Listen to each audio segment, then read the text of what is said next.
Hi folks, Tom Coy with yet another episode of Arbor Shield. And with me in the studio today is Al Blixt. Hello. Board chair, I was told before we Yep. got in here anyhow, Yep. of Intentional Communities of Washtenaw. So, Al, we've talked a couple times prior to today's show, and maybe you could just fill in the audience a little bit with some personal background as to how you got to be chair of this organization, and go from there. Okay, well, it's a personal story. 33 years ago, my wife and I had a super preemie son born at 1 pound, 10 ounces. He spent 4 months in the neonatal intensive care unit and developed some significant disabilities. He's now 33, given almost no chance to live way back when, but he has physical problems. He's developmentally delayed. He's a wonderful guy, sweet, wonderful guy, but doesn't understand money, total innocent from a law enforcement standpoint. He's the kind of person you do not want to allow it onto the street because people will pick on him. Sure. So we went through the whole special education experience until his 26th birthday, but along about the time he was 22, 23, I was contacted by a group of parents who were similarly situated with adult children with developmental disabilities, and the housing arrangement, the ability to stay connected and have friends in society just wasn't there. So we began conversations in 2004, and we ended up with about 20 or so families that were interested in doing something new that would improve the quality of life of their children and would make some provision for that quality of life to continue even after mom and dad were gone.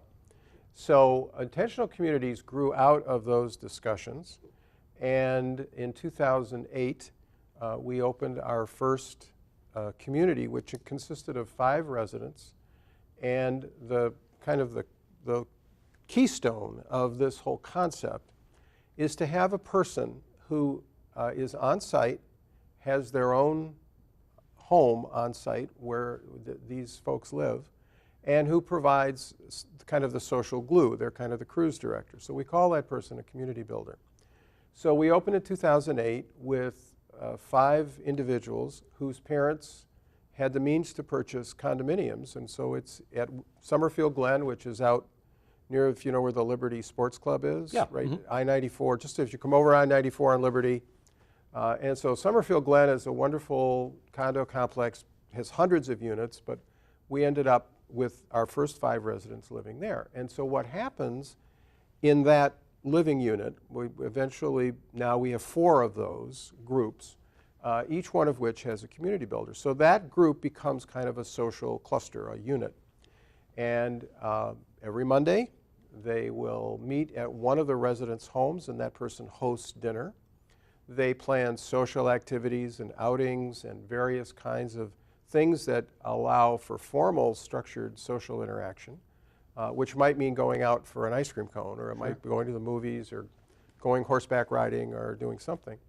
And so our organization of families of parents raised the money to purchase a condo, so now that community builder has his own place to live at Summerfield Glen.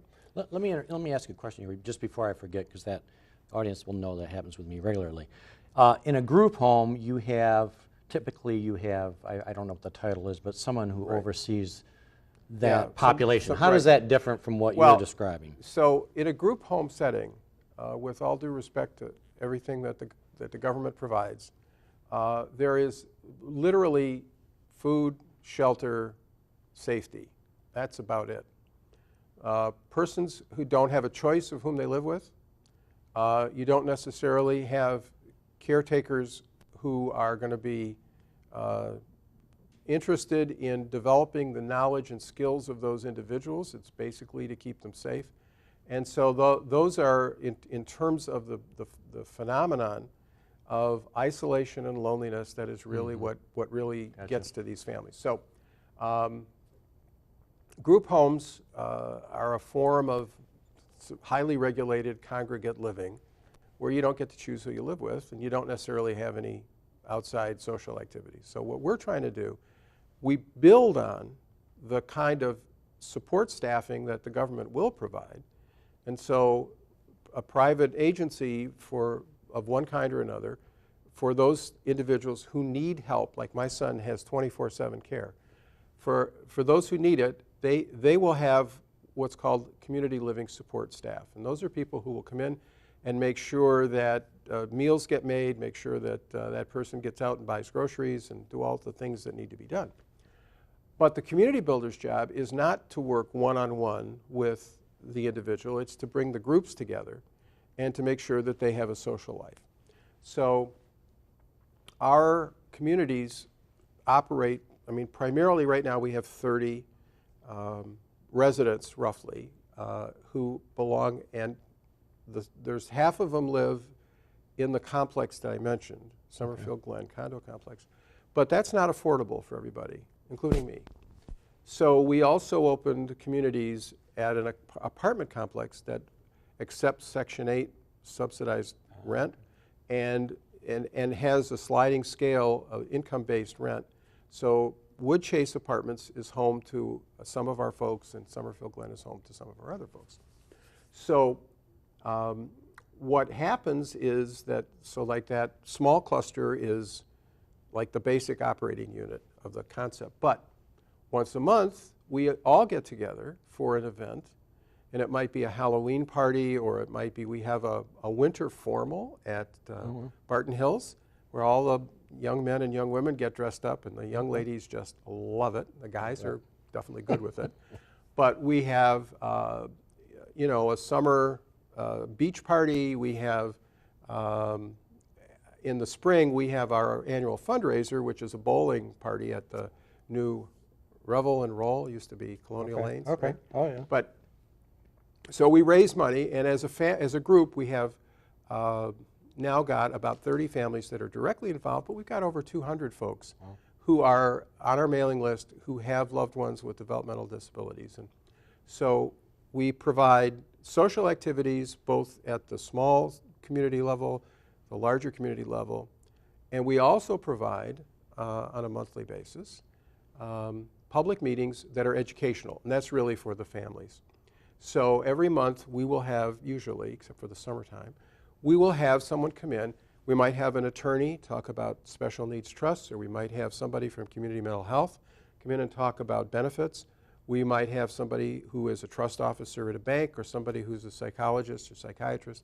We have any number of things that people with developmental disabilities and their families need to know about. Okay, and you said you just had a guest from Treasury? We just had, yes, there is a brand new program, a 529 program, which I won't try to explain, but the idea here is if you're a person with developmental disabilities, you cannot have in your own name more than $2,000 in assets, or you will lose your SSI, your SSDI.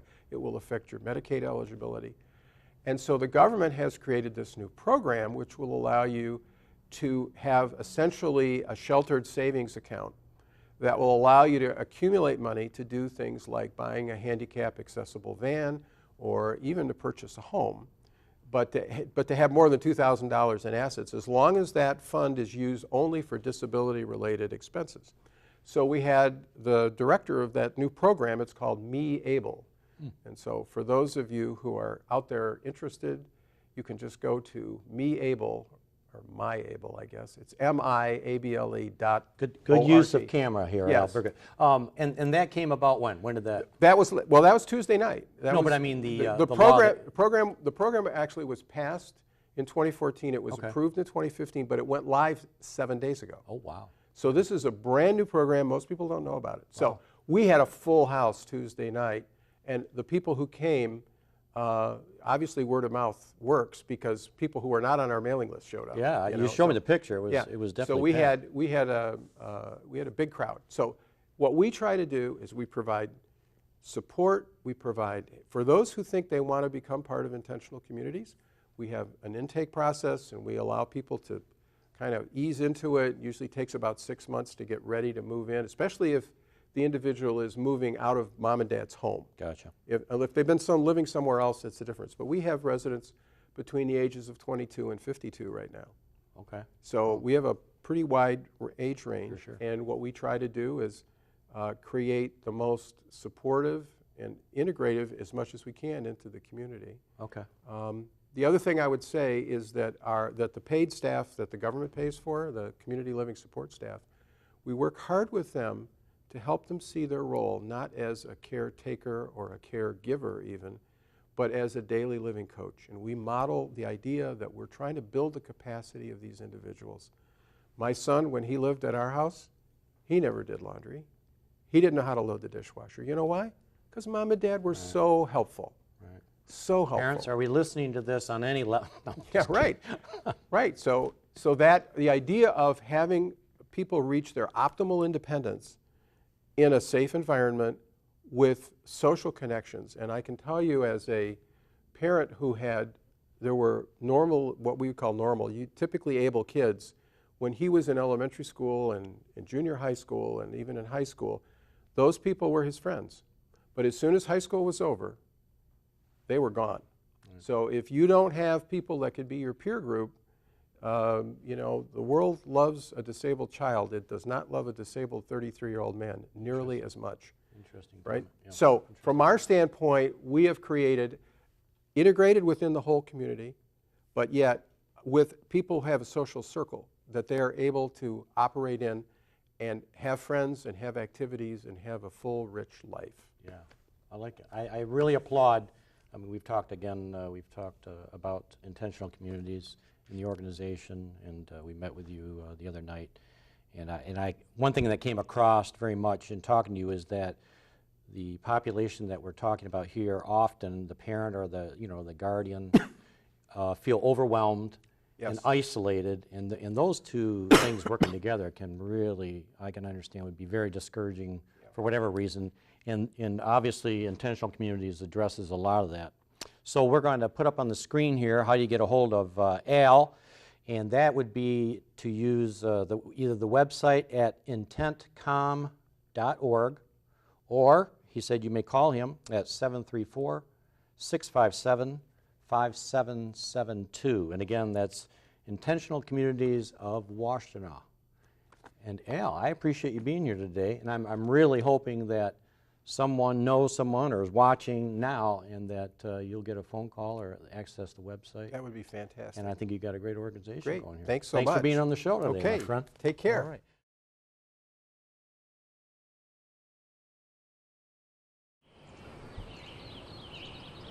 Riding a bike in this pleasant afternoon surely invigorates you.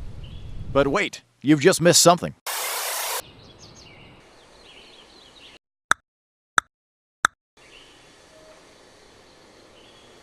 Michigan Motor Vehicle Code considers bicycles to be vehicles while using the roadway. This means cyclists are required to stop at all stop signs and red lights and obey the other traffic laws, just as motor vehicles.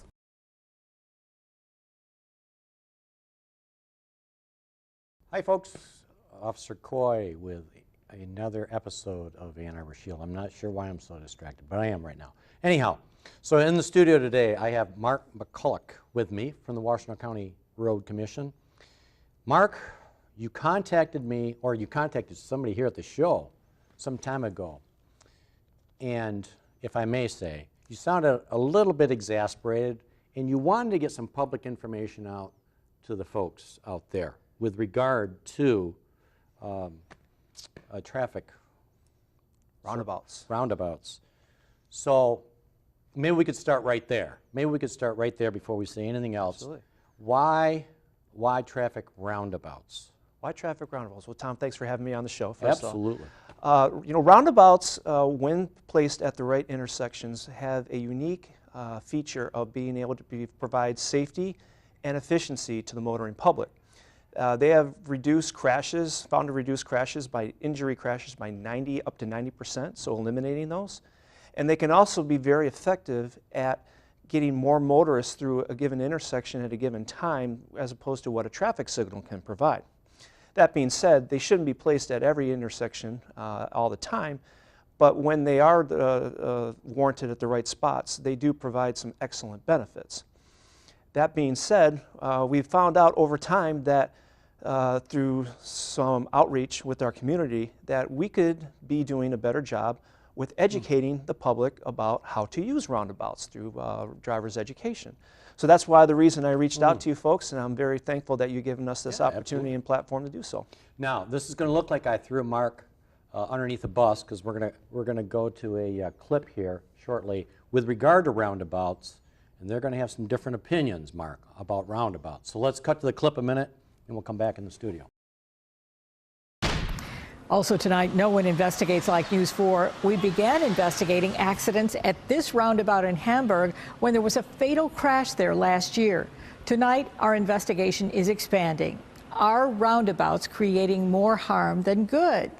News 4's Luke Moretti is here now with his special assignment. Luke? Yeah, Jackie, we wanted to see how drivers handle roundabouts. We picked a couple of locations, one here in the town of Hamburg, the one behind me, and so many signs, so little time. So confusing. We're talking about roundabouts designed to keep traffic moving at low speeds. But I was in the circle and he hit me.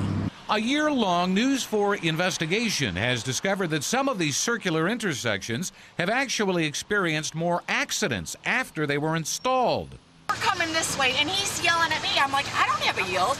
You have a yield. We began looking at this roundabout at Big Tree in South Park in the town of Hamburg after Kenneth Braun's fatal accident about a year ago. According to the State Department of Transportation, 11 accidents happened at the Hamburg intersection during the year before the roundabout was installed. But look at this. The number of accidents jumps to 19 in the year after the roundabout became operational. So we have to yield to see what other traffic is actually in the circle. In this case, I actually have to come to a stop. Is this a case of some people just not familiar with the rules of the roundabout? I'm in the circle, and she was supposed to yield. Let's take a look. On this day, our cameras documented a man riding a bicycle through the middle instead of using the lanes. He then rides back through across the middle into oncoming traffic. Here's a motorist driving across the center of the roundabout instead of using the lane. Here's a driver signaling to go left but actually goes right. And we found some drivers navigating the roundabout while talking on a cell phone. It is somewhat confusing to people who aren't used to them. Joe Rosinski of the Erie County Sheriff's Office watches traffic at this roundabout on Grand Island. He says the key here is to yield the right-of-way to vehicles already in the circle and pedestrians in the crosswalk. We were standing here waiting to cross the street. Were you going to stop and yield the right-of-way to us? I would hope so, yeah. Were you going to, though? Yes. And it's not only problems with pedestrians here on Grand Island. Our cameras documented motorists turning right and then cutting back into the circle, making a U-turn to get back in the circle. And here's a driver honking the horn at pedestrians, only to be flipped off, not just once, but twice. And then there are the roundabout signs, lots of signs, so many choices with little time to decide. Studies have shown that the more signs that you put up, the less that people pay attention to them. There's the onus on the driver, too, to be aware of their surroundings and pay attention to those signs and pay attention to the driving that they're doing. So you don't think there's too much signage over there at that Grand Island site? I don't believe that there's too much signing, and there's also signing that's required with roundabouts. So how does the Grand Island roundabout stack up when it comes to accidents? According to the state DOT, there were 3 accidents during the year before the roundabout was installed and 6 in the year after it became operational. You can't be happy with that, right? Even though there may be an increase in the number of accidents, the trend is that the accidents are less severe because of the way a modern roundabout operates versus a traditional intersection. Okay, we're back in the studio. Actually, I looked a long time. I spent a lot of time looking for just the right clips, and then you commented that, hey, I've seen that. Watched it 2 days ago, as a matter of fact. All right, so let me comment. Let me comment on a number of things. First off, a confession that it wasn't too long ago that I was utilizing a roundabout myself, and there was an issue which turned out to be my issue. All right, so with regard to that, I would say this. that, you know, what you allude to is, of course, true, that it facilitates traffic flow. And I was commenting that, we were commenting earlier that at Geddes and Earhart, for instance, there's now roundabouts placed in there for some time. And before that, there were signals. And as an officer, I was relaying to you that, you know, historically, we took a number of crashes there because there were signals there. Now, since the roundabouts, that's all been eliminated. So I'm not disagreeing with Markham roundabouts. I think it's a good thing. But I am saying, as a driver, especially, you know, we didn't grow up like Europe did with roundabouts. So this is a relatively new thing. That I would agree that the signs, you got a lot of signage going on here, and for somebody who enters this situation, you have signs screaming at you, and then you have two drivers that I've noticed that utilize these roundabouts, and there's two frames of thinking. One says, punch it and get through the punch it and get through the roundabout before anybody else has an opportunity, and the other one that enters it locks up and says, now what am I supposed to do? And then, you know, you have all kinds of stuff breaking loose there. So those are the two responses that I've noticed. So in your experience, since you've implemented these, and these have been in Michigan for relatively how long? 1997 was the first roundabout in Oakland County. Okay. So they've been around for a while, and I think to the public drivers, speaking for them, if they will, I don't think there was any major educational things put out. Was there? Okay. Nothing major, Okay. to my knowledge. You know, other than the pamphlets, public meetings, stuff on web content. That's kind of the low-hanging fruit that's out there currently. Okay. You know, the two types of crashes that this video pointed out that is most common at roundabouts. Number one, failure to yield. That's when people, for whatever reason, do not yield to the traffic that's circulating within the roundabout. So with a multi-lane roundabout, it's important that the car yields to all lanes, not just the lane that's closest to them. And like you alluded to, I think there's sometimes people have a misunderstanding of yield signs. You have a portion of the population that think it's a license not ever have to stop, which is incorrect. And then you have another portion that just don't understand the rules of the roundabout per se. They think that perhaps I had two very educated people come up to me and they told me, hey, I thought that roundabout was kind of like a four-way stop where you give and take and give turns, but you know, 8 cars just came through and they never gave me a spot to cut into the roundabout. And it's like, well, that's correct, because they have the right of way. You have to yield to them. So sometimes yielding means you need to come to a stop and wait for that safe gap before you enter the roundabout. Other times, if there's no traffic there, you may proceed slowly through the intersection and go to the exit and carry on to your point of destination. The other type crash, number 2 crash that we have in the state of Michigan, really nationwide, is for multi-lane roundabouts, and it's people turning from the wrong lane. They're not getting in the right lane before the end of the roundabout, and what they're ended up doing, for instance, if there's 2 lanes and they want to turn left, but then they're in the right lane, they're cutting across and having an impact with the person that's next to them, adjacent to them. So the key to that is look for signage, get in the right lane before you enter the roundabout.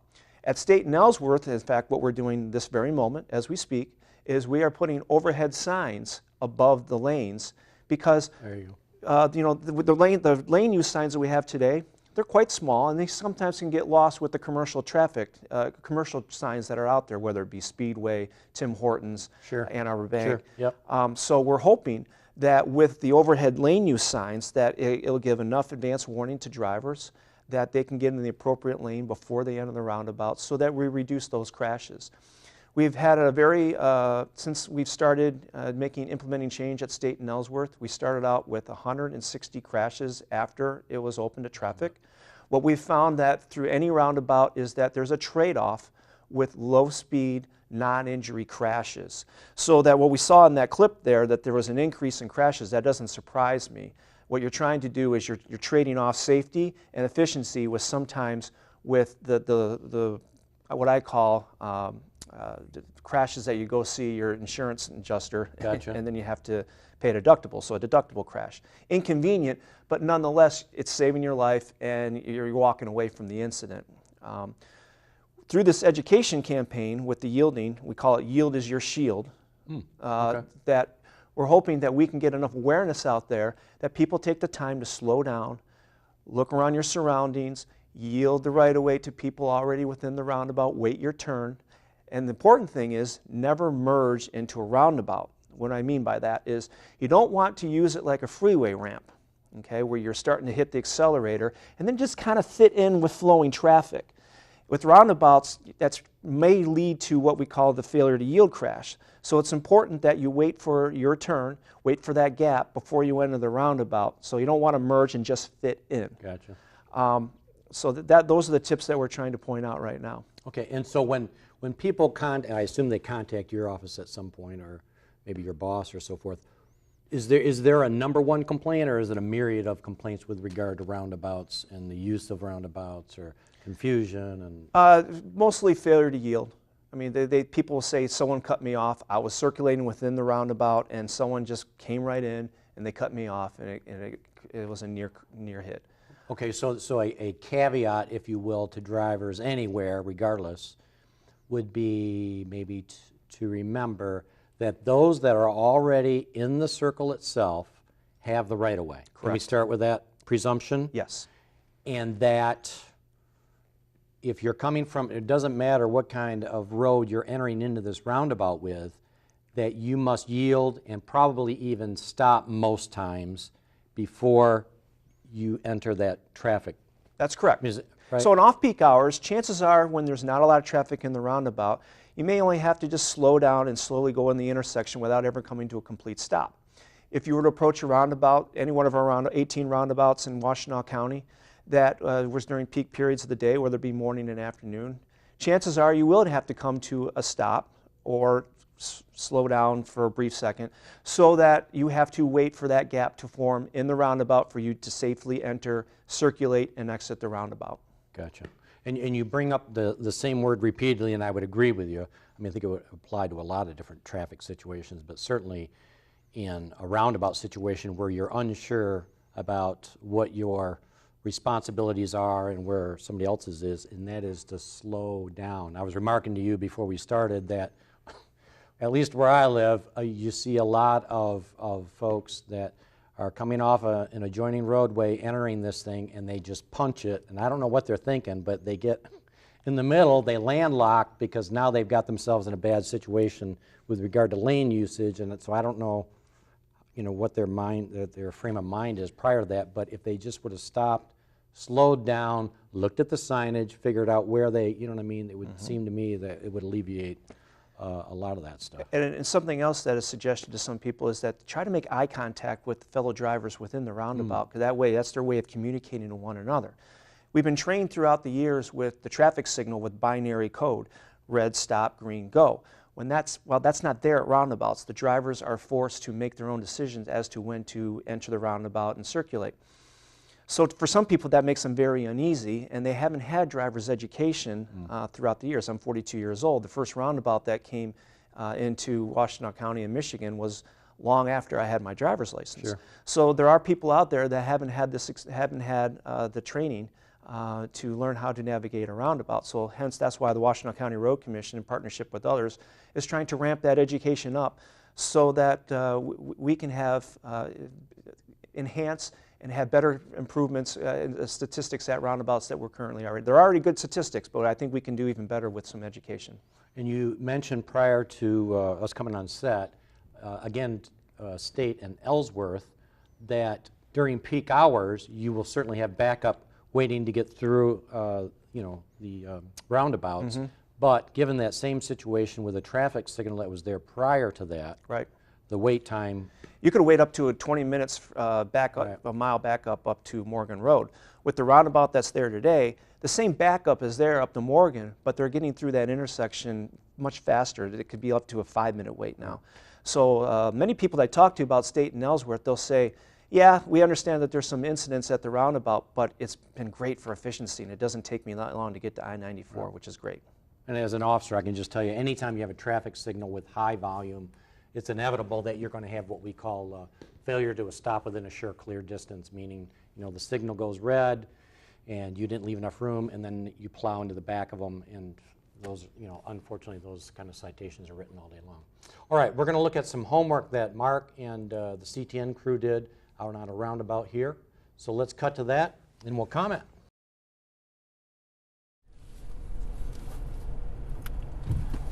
So when you're entering a roundabout, one of the first things you're going to see is this circulating roundabout ahead sign. The key to any roundabout is you're going to want to slow your speed. In this case, you're going to slow down to 10 miles an hour. That way you have control of your vehicle and be able to stop when needed. Here we're stopping for the pedestrians. Slowly proceed to the yield line. So we don't want to panic. We're going to look. There's a great gap to enter the roundabout. We'll enter. Proceed with caution, circulate, use eye contact when you're circulating around the roundabout. And upon getting close to your exit, use your right turn signal, yield to any more pedestrians as necessary, and proceed. As simple as that. All right, I hear a lot of people saying a lot of ugly things through their television and/or computers, Mark. I've heard them all. I've heard it all. And you guys did a good job with that. So we have slow down, right? I mean, that's huge. First and foremost. Yep. So, I mean, the slower you keep your speed down, the more time you have to react. Absolutely. And then we have yield and slash stop, depending, right? For both pedestrians and for circulating traffic within the roundabout. Right. And then we have entering the roundabout itself, remembering that those folks within the roundabout have the right of way. Correct. With me so far?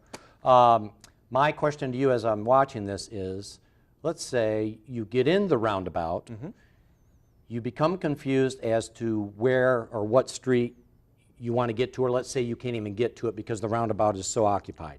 Correct. Is it not better to stay in your lane, even if you, this is just me, even if you stay there, for 2 or 3 rotations while you finally get the opportunity to merge over, rather than, cutting somebody off or thinking, I got to get off here. I mean, this isn't an expressway situation where I got to get off. Just stay in the roundabout within your lane until it's free to merge or exactly. So that you just pointed out beautifully.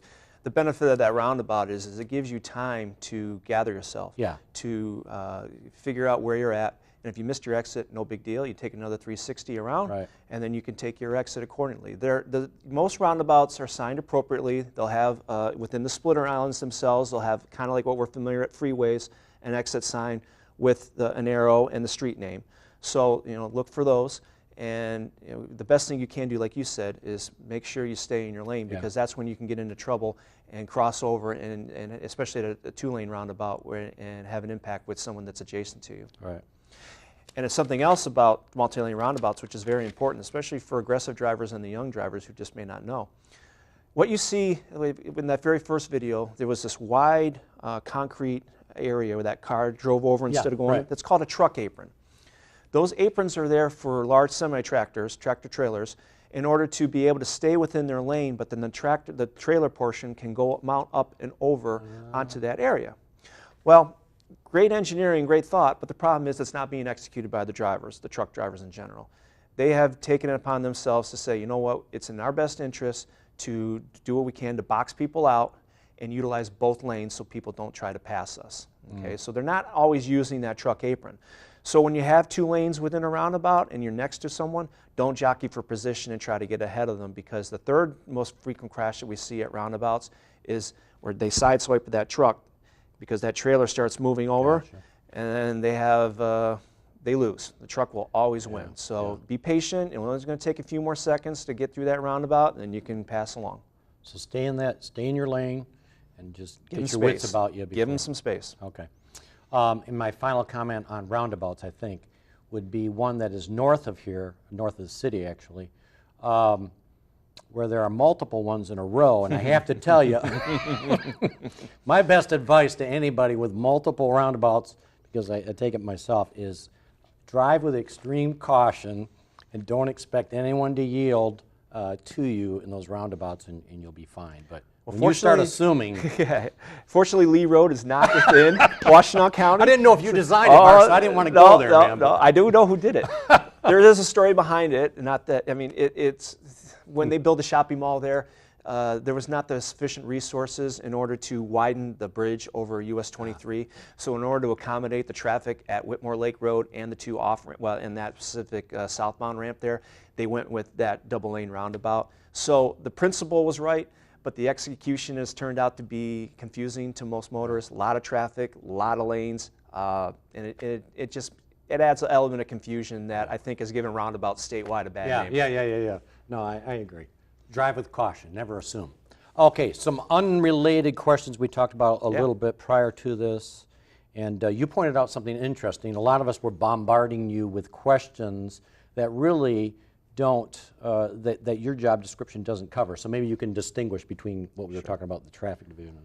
Yeah, so what I do for a living at the Road Commission, my primary use is I'm doing design and construction for federal aid projects. So just a resurfacing of a roadway, a roundabout, I'm the roundabout guy, box culverts, stuff like that. When we do those types of projects, I will see it from cradle to grave.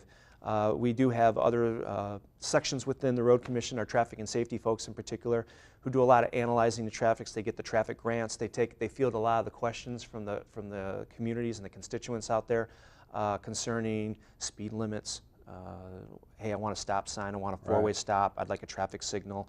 I'd like a traffic calming device, whatnot. So we do all play a role with one another and collaborate with one another to get a project out the door.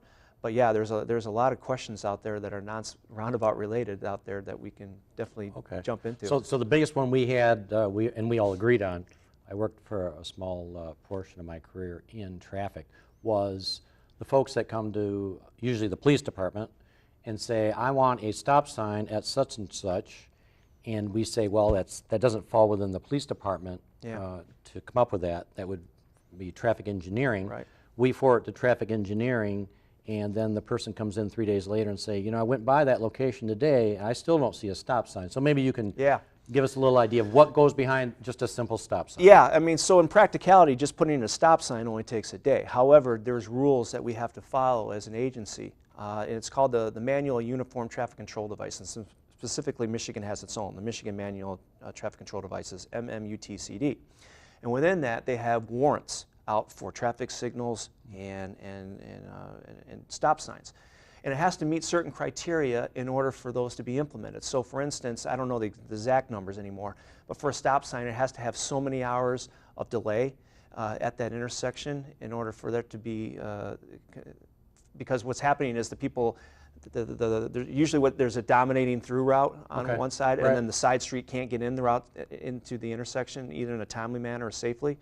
So if there's so many hours of a high volumes, then that can trigger a four-way stop. And then the other is crashes.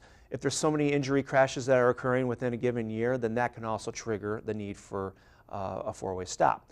The problem that sometimes can result from the four-way stop is, okay, it can solve the safety problem, which is first and foremost, we want to make sure that people go home safe at night.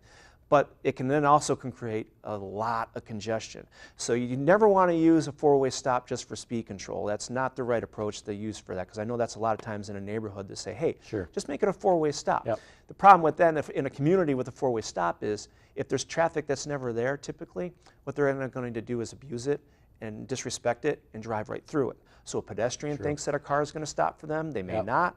And then also they may start abusing other four-way stops out there that really are legit, that need to be there. So we never want to go against the warrants and just put them in because of speed control.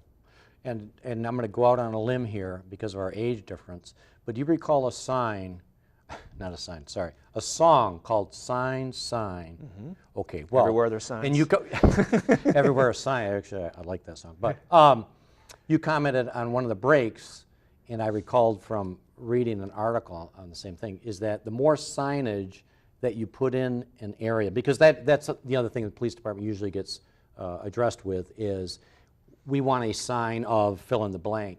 Yeah. And studies have shown, right, that the more signage does not equate to more safety. It becomes what? It just really becomes just part of the scenery, and people just disrespect it and they forget about it. So you want to make sure whatever sign that you put out there, it's warranted and that it'll be respected. Because otherwise it just becomes clutter on the side of the road. Right. And speed limits, I know this isn't, again, this isn't your bailiwick, but it's the same thing. You know, folks want a different speed limit set, usually a lower one, obviously. Typically, give me an idea, typically to have something like a speed limit lowered, what kind of time are we talking about? Oh, you could easily be talking about 6 months because it's required that in Michigan that you set those speed limits in order to be enforceable through the court system if someone got a citation, that follow the 85th percentile rule. So essentially what they do is they do speed studies where they will collect data and they'll determine where people are driving at or below the a certain speed. And they want to make sure that's at the 85th percentile. So there's the theory behind it is you're always going to have 15% that regardless of what the speed limit is, they're going to be disrespectful to it and drive above that. So they want to hit that sweet spot and get it at that 85th percent because that's been found to be the safest posting out there so that you don't get into basically people driving at a slower speed, which then can create a different problem all in itself of rear-end collisions and other types of collisions out there. So. It has to involve a board, at least in Washington County. I can't speak for the city of Ann Arbor.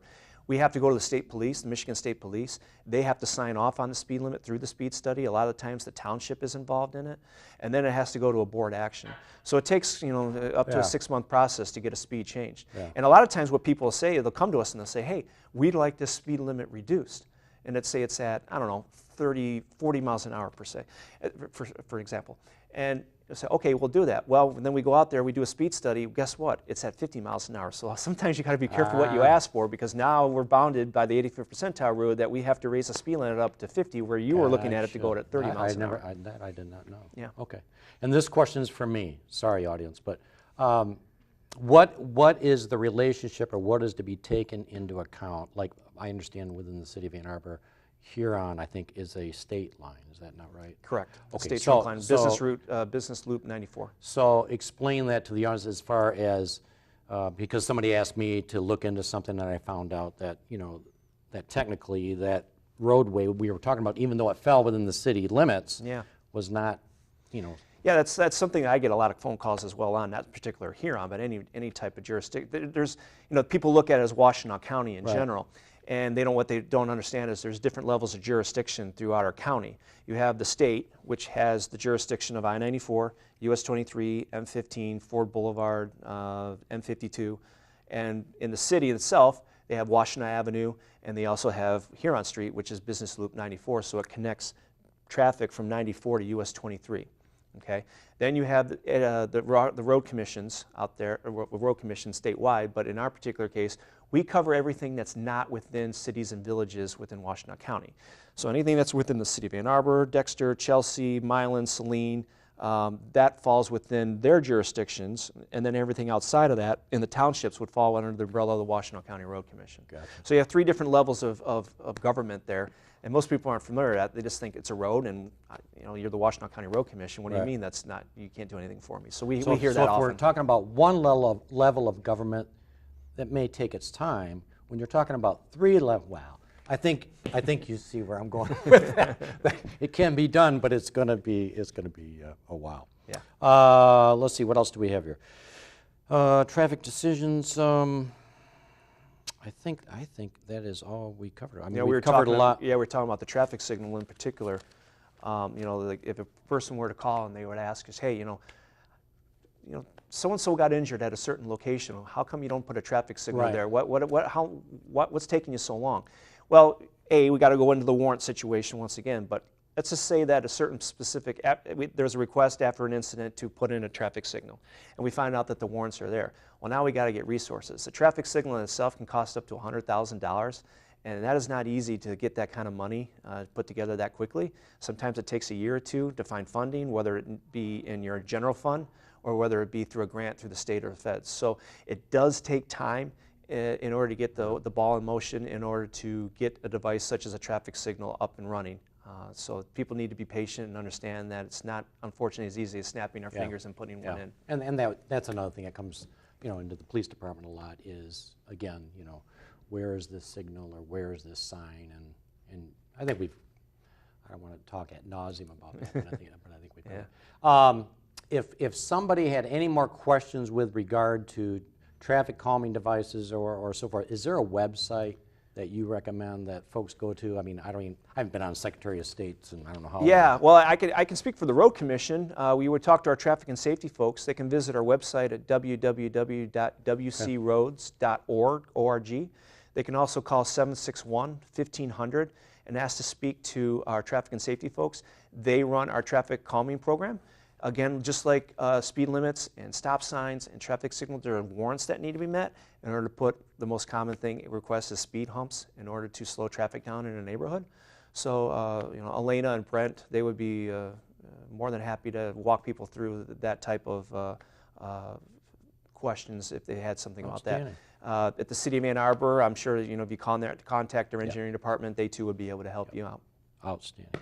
Mark, I appreciate you being in the office. We've had a couple good laughs, man. Yeah. And I can't get over the fact that you actually saw the clip that I showed here. But see, that shows Mark's very attentive to his job because he's always looking, like he said, you know, for more information and better information. Well, I'm always passionate. I'm very passionate about roundabout education. I see that. And just so everyone out there remember, yield is your shield.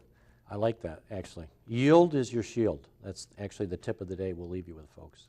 Thank you. All right, that concludes our episode today, folks, and we probably are going to show a repeat in December of a previous episode with regard to retail fraud and shopping safety during the holiday season, and we will see you back here January live with a new opening that Robert's going to help me with, and I think it's going to be a very exciting topic of race and the police. So we'll see you then. Have you safe holidays.